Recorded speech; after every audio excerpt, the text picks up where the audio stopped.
Just take a seat by the looks of things. Good morning, friends. My name is Devon. I'm part of the staff team at Southside, and I'm with Shelley and Cam in their mission group. And it's just such a joy this morning just to see your faces. It feels like it's been quite a while since I've done this. So I'm just thrilled to be here this morning and just to spend time together this morning as we look at Joseph's account. So far this series, we're into week 3 of our Advent series called Fear Not. And so we've seen quite an interesting spin on things, haven't we? Usually when it comes to Advent, it's it's this building up, it's this expectation for Christmas to come. It's a season of joy, which it is. But you don't often think about these stories in the way that we've kind of pondered them these couple of weeks.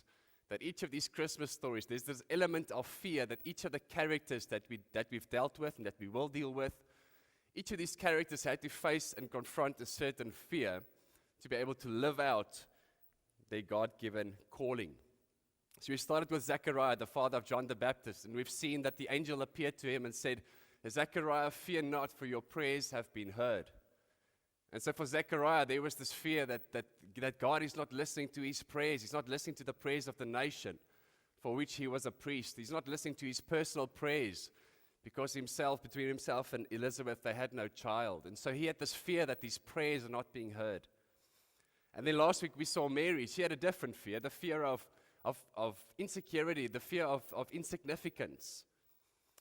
The angel appeared to Mary and said to Mary, "Fear not, because you are highly favored." And so for Mary, it was the thought of, surely this angel made a mistake. Surely there needs to be somebody else. She was grateful, she was excited, but there was this thing in her where she wondered, is he not perhaps making a mistake? Is he sure he's got the right girl for this job?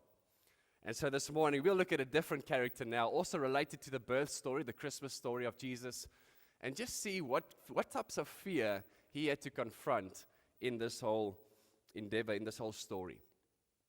Now, back home in South Africa, I'm sure there's probably a similar saying here in Canada. Perhaps we even inherited from North America. But we've got this saying, in an argument in a marriage, we usually say there's 3 sides to the argument, 3 sides to the story, right? You've got the wife's version, and you've got the husband's version, and then you've got the truth in the middle, right? You've got that, you've heard about that. Now, last week we had to look at Mary's version of proceedings, things that happened and with Mary, how she experienced it. And the gospel writer of Luke, kind of portrays that story from Mary's perspective. And this morning we're looking at the same story from Joseph's perspective. And this time Matthew gives us insight as to what happened with Joseph in the midst of the same story, but just different perspective, different experiences that happened with these characters. They were quite different. Luke portrays a young Galilean girl that was excited about what was to happen, whereas Matthew portrays a more sober Joseph, anxious because his girlfriend, his fiancée, is pregnant. And how do you deal with that? But if there's one overlapping thing between these 2 stories, or these 2 perspectives at least, is the fact that an angel appears to both of them and says to them, "Do not be afraid." I'm going to invite you to Matthew chapter 1. We're going to read the account of Joseph from verse 18 to verse 25. And this is what it says. It should be on the screen behind me or on your screen at home. It says the following. "This is how the birth of Jesus the Messiah came about. His mother Mary was pledged to be married to Joseph, but before they came together, she was found to be pregnant through the Holy Spirit. Because Joseph, her husband, was faithful to the law, and yet he did not want to expose her to public disgrace, he had in mind to divorce her quietly. But after he had considered this, an angel of the Lord appeared to him in a dream and said, 'Joseph, son of David, do not be afraid to take Mary home as your wife, because what is conceived in her is from the Holy Spirit. She will give birth to a son, and you are to give him the name Jesus, because he will save his people from their sins.' All this took place to fulfill what the Lord had said through the prophet. 'The virgin will conceive and give birth to a son, and they will call him Emmanuel,' which means God with us. When Joseph woke up, he did what the angel of the Lord had commanded him and took Mary home as his wife. But he did not consummate their marriage until she gave birth to a son, and he gave him the name Jesus. Now, before we delve into the story, before we delve into this account, I want to ask the question, what do we really know about Joseph? You know, when we think about Mary, there's a lot that's been written. As a matter of fact, there's one portion of theology called Mariology. That's how much has been said about her. And I know our Catholic friends have made quite a bit of her, making her co-redemptrix, for instance, you know, praying through Mary to Christ, to the Father. They've almost made too much of Mary, right? Whereas the Protestants have made too little of Mary. But the fact remains that much has been made of Mary. Much has been written. We know lots. We can speak lots about Mary. I remember a couple of years ago, we went up to Turkey for a holiday, and we were there in Ephesus. And so one of the sites in Ephesus was where they assumed that Mary had spent her last days, where the Apostle John took care of her. Remember Jesus' words on the cross? He asked John to take care of Mary. And so they believe that's where this happened. John took care of Mary there in Ephesus on those hills. That's where he wrote some of his letters from. And so I remember going to this house, and we saw these people crying, you know, just as we walked into the house with the belief that she lived, at least the foundation of it. They reconstructed it at some stage. And you would just see people pouring their eyes out. And I mean, it was amazing, but you could just see, I mean, they made a deity in a sense almost, in a way, making much of Mary. Almost too much. But when it comes to Joseph, there's not much said. There's not much said. As a matter of fact, I mean, a year or so ago, I bought this really expensive Bible software. So if you ever read stuff that I'm writing, it's probably the software that's helping me out there. So just know that. It's not me. But even in this expensive Bible software, when I searched Joseph, father of Jesus, nothing comes up. It only comes up if you search Joseph, husband of Mary. And even so, I'm going to give you in 1 minute just all the highlights, everything that we know about Joseph. You ready? Here it goes. So, Joseph, he comes from Bethlehem. He was a Jew, a faithful Jew from Bethlehem. He was actually from the line of David, which is significant, right? It's like someone with royal blood being born in the UK.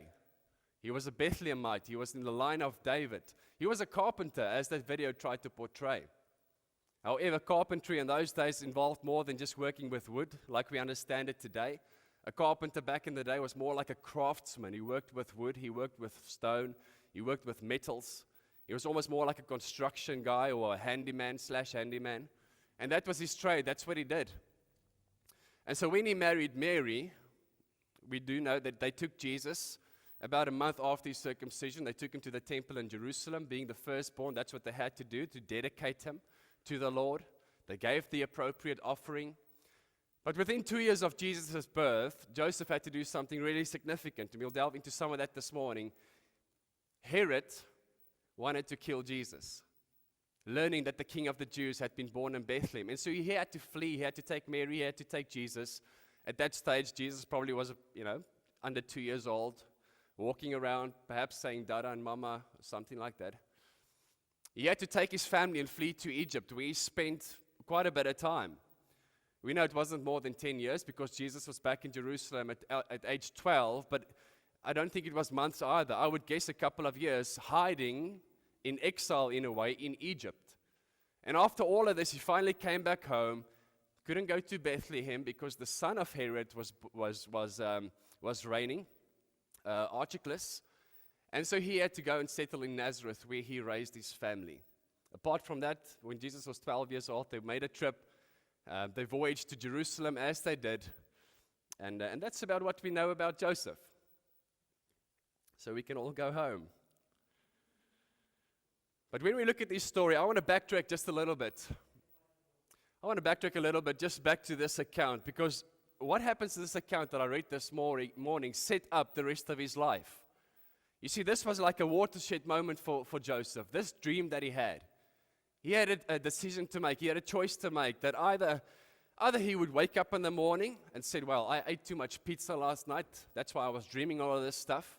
Let me get rid of the pregnant lady. Let me find a girl that's less complicated.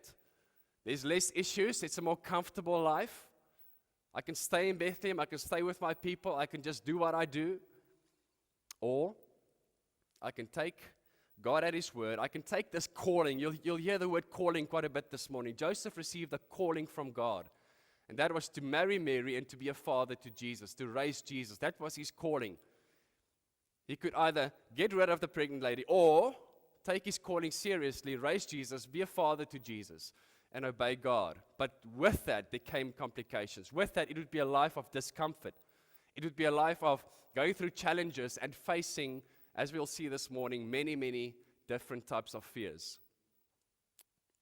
The cost was high to live out this calling, and we know he chose the latter. So what fears did he have to go through this morning? Just Joseph saying yes to God, yes to take Mary as his wife, yes to Father Jesus. What were the fears that he had encountered? I want to spend some time asking that question this morning. And for the first one, let's go back to the text, something that's right there in front of us, and that's been alluded to already this morning. It's the fear of losing his reputation. This girl is pregnant. That's an issue. It says here in verse 19, it says, because Joseph, her husband, was faithful to the law, and yet he didn't want to expose her to public disgrace, he had in his mind to divorce her quietly. But after he had considered this, an angel of the Lord appeared to him in a dream and said, Joseph, son of David, don't be afraid to take Mary home as your wife, because what is conceived in her is from the Holy Spirit. At face value, you might ask the question, well, what was his fear? What was he afraid of? And at face value, you can say, well, he was afraid to marry Mary. Man, that's a tongue twister. He was afraid to make Mary his wife, to put it that way. And you might say, come on, Joseph, surely she's not that bad. Surely she's a nice girl from the countryside. Surely her cooking is not that bad. What's the issue? Why are you afraid of to take Mary as your wife? Well, the issue was she was pregnant. The issue was he had a reputation. You could say many things about Joseph. Perhaps he was not the most intelligent guy. The fact that he wasn't a rabbi, he wasn't a teacher or anything like that tells us that probably he was a normal guy in terms of intellect. He wasn't the richest guy, as we'll see later on. He didn't have a lot of money. The offering that they brought when Jesus was born was pretty humble. But he had character. He had integrity, and that's what we see in this passage as well. He knows he's got every right to get rid of Mary.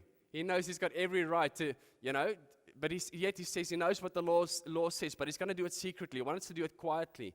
He wants to still honor her, treat her with dignity. This guy's got character. His reputation matters. He's a Jew faithful to the law. He's from the line of David, which is significant.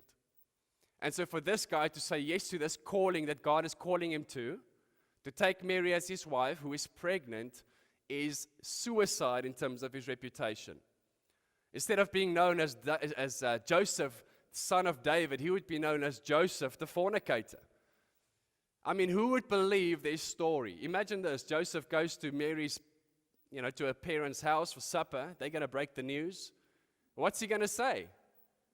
Good evening, Mrs. Mary. Good evening, Mr. Mary. We've got some news. Mary, shall I? I promise it wasn't me, sir. It was who would believe him? His reputation would be shot. And this is a big thing. You see, in ancient Israel, bloodlines mattered. Tribes mattered. It was part of the identity. You find Paul in Philippians chapter 3. What does he say? He says, I've got reason to boast. I'm an Israelite. I've circumcised on the 8th day. I'm from the tribe of Benjamin. They've got these credentials. It's right at the heart of who they are as a people. It's what makes the Jewish people Jewish. And so they had different symbols in ancient Israel, things like the temples, things like the Sabbath, their purification laws. All of these things set them apart as Israelites, as Jews. But two other symbols that went with those three were family and land. Your family and land, it defines who you are. It's your identity. So no doubt, Joseph would have been tremendously proud to be from the line of David. I could just imagine this little Joseph running around as a boy on the playground, going to his friends. Let's call them Peter and Nathaniel. And Joseph asking, Peter and Nathaniel, who's your great-great-great-grandpa? And Peter and Nathaniel says, well, we don't know. We don't know, Joseph. And you can almost just see his friends just rolling their eyes, because Joseph wants them to ask him, because they know, Joseph has said it 1 billion times, his great-great-great-grandpa is King David. It was something that they were really, really proud about. His line, his lineage, his tribe, he's a Bethlehemite, he's from the line of David. And now, He's being called to lay all of that aside and to take up this different mantle. Joseph, the fornicator. That's what people will say. And I just love what Joseph does. I mean, to take Mary as his wife, to still marry her, would be reputational suicide, right? I mean, it would be acknowledging in a sense that, yes, you guys are right, this obviously was my child, which it wasn't, but you get what I'm saying. But he goes a step further, and this is what I mean by this, is in these times, whenever there were no DNA tests, so whenever a child was born, the mother's testimony didn't count for much. I mean, they knew who the mother was, obviously. It came out of the mother. But when it comes to the dad had to give a testimony. The father had to stand up and testify and says, yes, this is my child. And the way that he ultimately testifies that this is my child is by naming the child, which is exactly what Joseph does in this last verse of our text this morning. He names the child Jesus, saying, yes, I'm owning this. This is my calling. I am a father to this boy. But you know, friends, this morning, I think the price was a whole lot higher for Joseph than just this thing. This morning's preach was supposed to be about this reputational issue, fear of losing a reputation. But as I study Joseph, even the little that we know, I can just see, as a father myself, the different fears that he had to go through. And I believe this morning, if we had to phone Joseph now, if you had to phone heaven, I think you'd probably phone 7 times 7 or something like that. If you had to phone heaven to speak to Joseph this morning, let's pretend this could happen, right? And you spoke to him this morning. You said, yeah, Joseph, as Southside, or the neighborhood church, we just want to say we are really grateful for the fact that you took up this calling of yours to raise and be a father to Jesus. We're really grateful, Joseph. And Joseph, we're also really grateful for the fact that you conquered probably the greatest fear you ever had to face in your life, and that is as a son of David, to let down your reputation, to lay it down to fulfill this calling. And I believe Joseph would tell us, yes, that was a high cost, that was a high price to pay, but by no means was that the worst fear I ever had to face in terms of living out this calling. You see, within 2 years of Jesus' birth, Herod, as I spoke about earlier, Matthew chapter 2, you can find that story. We read the story of Herod killing the babies in Bethlehem in the surrounding areas, trying to get rid of Jesus. I'm not going to go into that story in detail, but you remember what happened, right? The Magi came, told Herod the king of the Jews had been born, and then being warned by an angel of the Lord, they went a different way. They didn't get back to Herod. Herod was angry. He killed the babies. And so Joseph was warned in a dream in the middle of the night, take your family and flee to Egypt. Imagine that. Here's Jesus, about 2 years old, running around, playing in the sand. Maybe James would have been born by that time. We're not sure. The brother, Jesus' eldest brother, just below him. Maybe he was born by that. We don't know. But all we know is Joseph had to get up in the middle of the night, flee to Egypt. And so this fear that he had to deal with was not only losing his reputation, but it's losing his life. And losing the lives of his family, of his wife, of Jesus, potentially even James, if he was born at that stage. Friends, just imagine that. Imagine that. Here's this king, this powerful guy. I mean, he's got minions everywhere. Sorting out, just getting rid of all the babies. What do you do? Can you imagine the fear? Can you imagine just the anxiety they must have gone through on their trip to Egypt? This was a powerful guy. He could find them. He could find them on the way. He could stop them. He could track them down in Egypt. That fear, someone is after my child. Someone has just killed, I don't know how many babies, which is a horrible thing.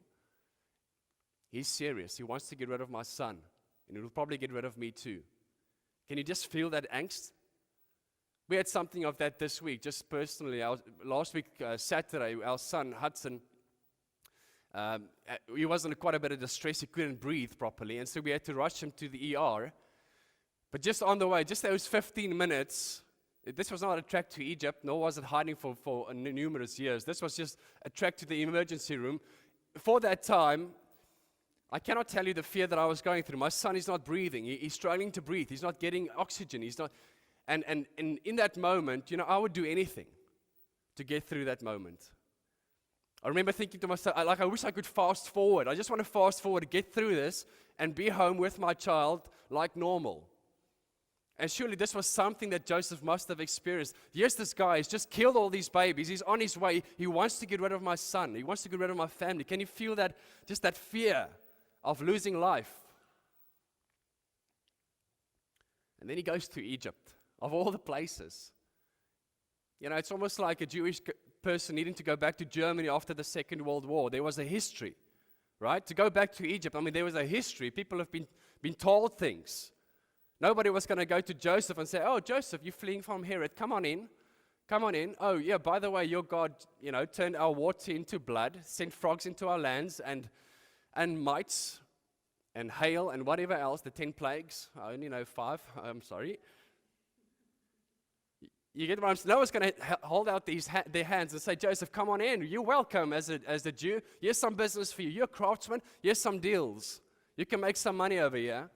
Surely this must have been a hostile place. Surely this must have been a tough place. Not knowing anyone, not having contacts, being in hiding, being underground, not knowing, will someone sell you out? Will someone tell Herod? Does he have spies there? Spies was a thing in the day. He had to live through that fear. My question this morning is, what kept him going?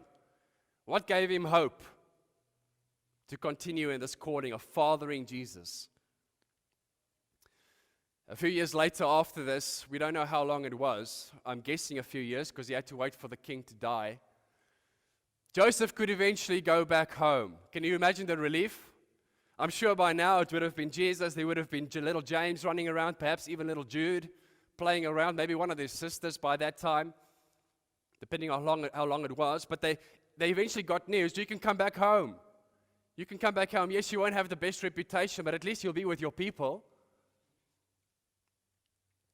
But the issue was that Archelaus, I think is what you pronounce his name, the son of Herod, he was the next in line. And Joseph had a fear that if he had to return to Bethlehem, where this guy was ruling, surely he would continue his father's work. He wasn't willing to take that risk. And so Joseph had to go back to Israel, yes, but he had to settle somewhere else. He couldn't go. He couldn't be where his people were. And as I said, family was right at the center of your identity. He was from the line of David. He was a Bethlehemite. He was from Bethlehem. That's where his people were. That's where he grew up. And no doubt, in his dreams after Egypt, that would have been where he wanted to settle with his family. And yet you had to face another fear. The third one I'll list this morning, just the fear of loneliness. He had to go to Nazareth. Nazareth. It's so funny, John chapter 1. The Bible is full of just some comedy sometimes, some humor. You find that in John chapter 1, that Philip goes to Nathanael. It looks like Nathanael's features quite a bit this morning. He goes to Nathanael and says, Nathanael, we have found the Christ. We have found the Messiah, the one God has fulfilled his promises. The exile is coming to an end. Yahweh is returning to Zion. He's teaching as one with authority. He's healing. Demons are fleeing. It's Jesus. It's Jesus from Nazareth. You must come. And Nathanael's reply, after hearing all of this stuff, I'm sure, is Nazareth? Can anything good come from Nazareth? It seems that Joseph had to settle in the armpit of Israel. But that's what he has to do because he has to keep this child safe. That's his calling. But surely there was a fear of loneliness that he had to deal with. And lastly this morning, there were more to unpack, but for time's sake, I'm just going to do one more. One more fear that I believe he had to walk through in terms of being faithful to this calling of fathering Jesus. And that's the fear of having financial lack. The fear of having financial lack. Now I know, right at the start of Jesus' birth, Luke chapter 2, that Joseph and Mary, they weren't well off. It tells us that when they brought the offering, they brought a pair of birds, either a pair of doves or a pair of pigeons. And we know from Leviticus chapter 12 that the law said if you bring your first child, your firstborn, and you're dedicating him to the Lord, you've got to bring a lamb. But if you can't afford a lamb, then go catch some birds. And that's what they do. They obviously can't afford a lamb. This is obviously Luke trying to tell us they're from a humble place, a humble state financially. But saying yes to Mary, saying yes to God's calling for his life, saying yes to fathering and raising Jesus as his son, which led to reputational suicide, which led to him living in exile, probably underground, in terms of hiding in Egypt for years, then returning to a place where he's got no contacts, no family, no friends probably, that must have been financially extremely, extremely tough. He's a craftsman. He can't put an ad next to the road. He can't put an ad on the internet or on Facebook, right? It's all word of mouth. Who knows him there?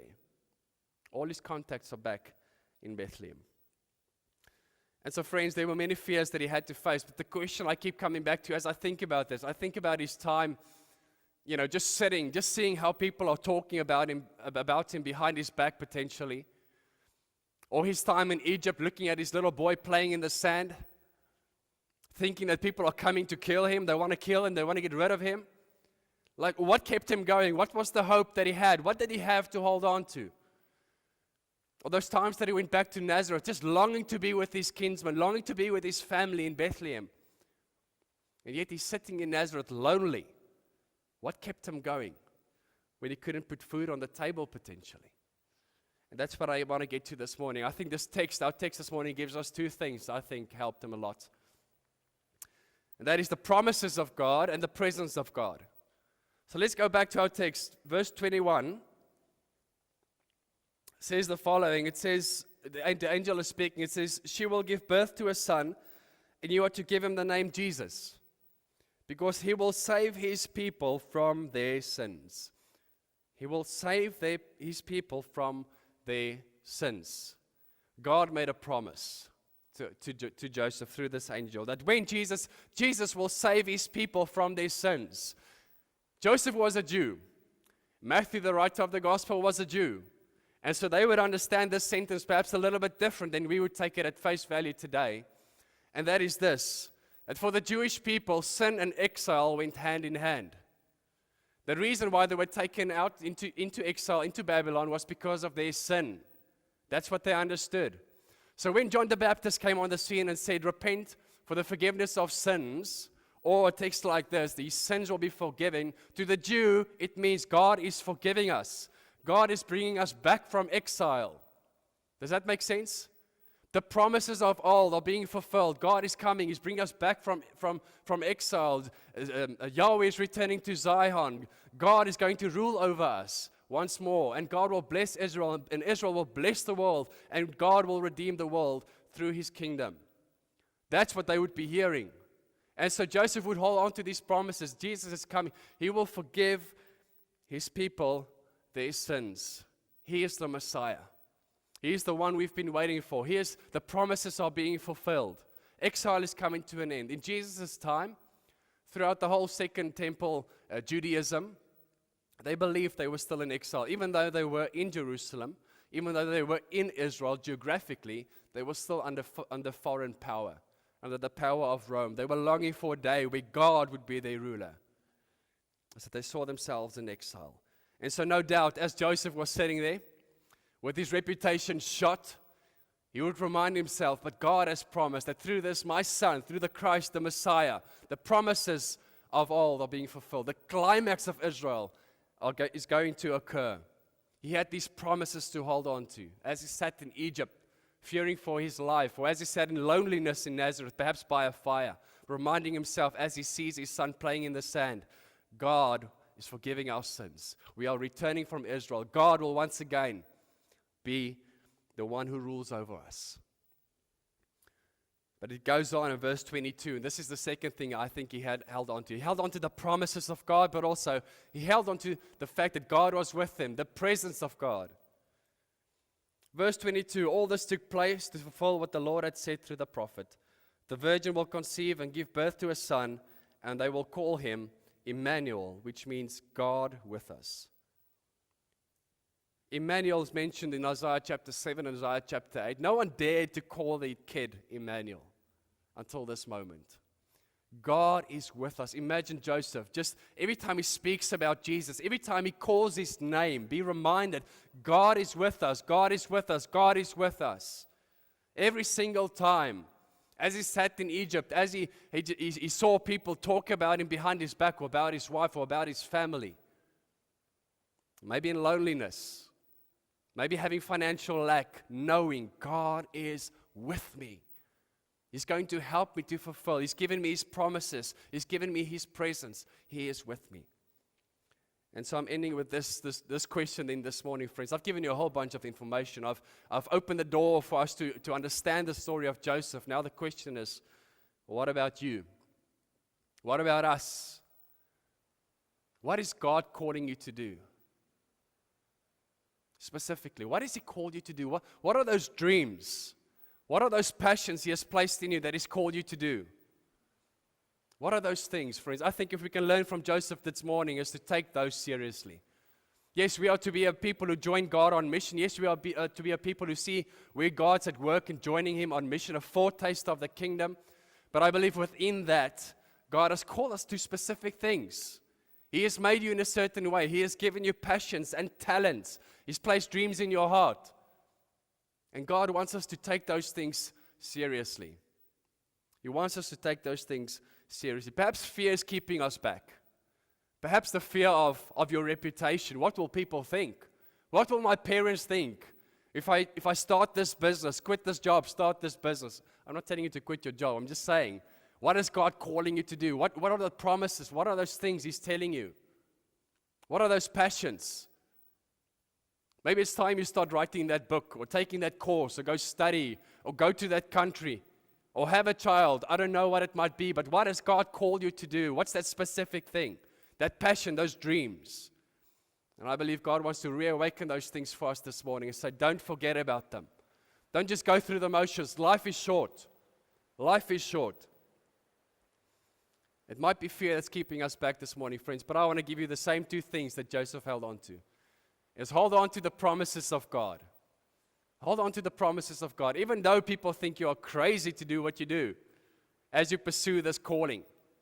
Even though you don't have money in pursuing this calling, hold on to the promises of God. But also know this, that God is with you. God is with you.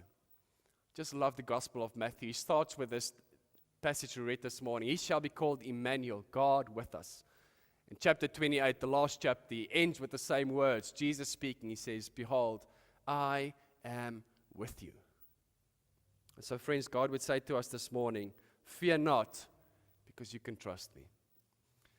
Father, we praise You for Your word this morning. God, we thank You for the story of Joseph, Your faithful servant. And Lord, we can take so much out of Mary's story in terms of surrendering herself to You. Lord, but when I look at Joseph, God, I believe the lesson for us this morning is to take our calling seriously. To take it seriously, God, and not to have fear put us back or fear to divert us away from what You're calling us into. And so I just pray now, by Your Spirit, God, stir those dreams. If we don't have dreams, God, we've got no idea what our calling is, I pray that You'll make it plain for us. But give us vision, Lord. Give us something to run towards. Give us that calling that You've given Joseph. And then by Your Spirit, Lord, through Your promises and Your presence, I pray that You'll help us to live into that. In Jesus' name, amen.